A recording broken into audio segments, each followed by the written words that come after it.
মেধা এবং সততার বিনির্মাণ করে আমরা সবার একটি ইনক্লুসিভ বাংলাদেশ গড়ে তুলবো ইনশাআল্লাহ। ভাইয়ের সমন্বয়ে গঠিত এই সংগঠনের এই কাফেলা আজ এক বিশাল মহিরুহে পরিণত হয়েছে। আজকে এই কাফেলার লক্ষ লক্ষ সাথীর জমায়েত হয়েছে। মেধা, মনন, যোগ্যতা, সততার, ন্যায় নিষ্ঠা প্রতিষ্ঠার এই চিরন্তন ছুটে চলা কাফেলা প্রতিটি ছাত্রের কর্ণ কুহুরে ইসলামের সুমহান বাণী পৌঁছে দেওয়ার নিরন্তর চেষ্টায় অবরত রয়েছে।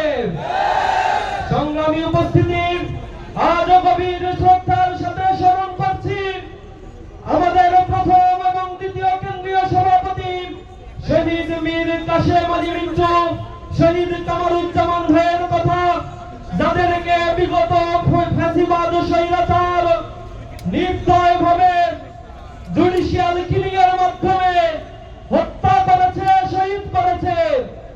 আজ আমরা বলতে চাই, এই শহীদের রক্ত কখনো বৃথা যায় না।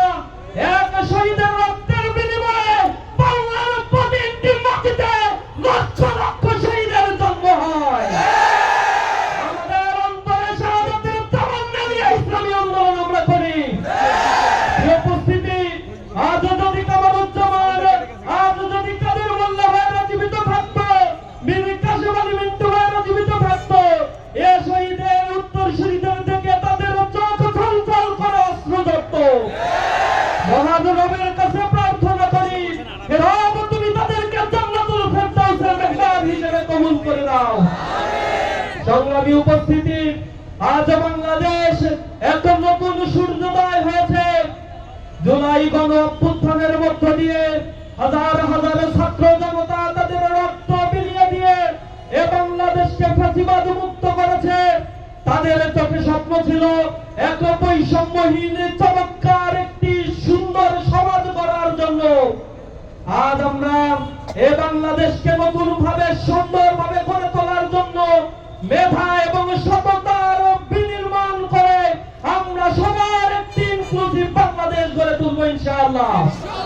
এ বাংলাদেশ গঠনের ক্ষেত্রে যারাই প্রতিবন্ধকতা সৃষ্টি করবে, যারাই এখনো দুর্নীতি, সুদ, ঘুষ, জেনা, ব্যভিচারের রাস্তা বাছাই করবে, এ বাংলাদেশের তরুণ ছাত্র যুবা তাদেরকে আবার এই বাংলাদেশ থেকে বিতাড়িত করবে।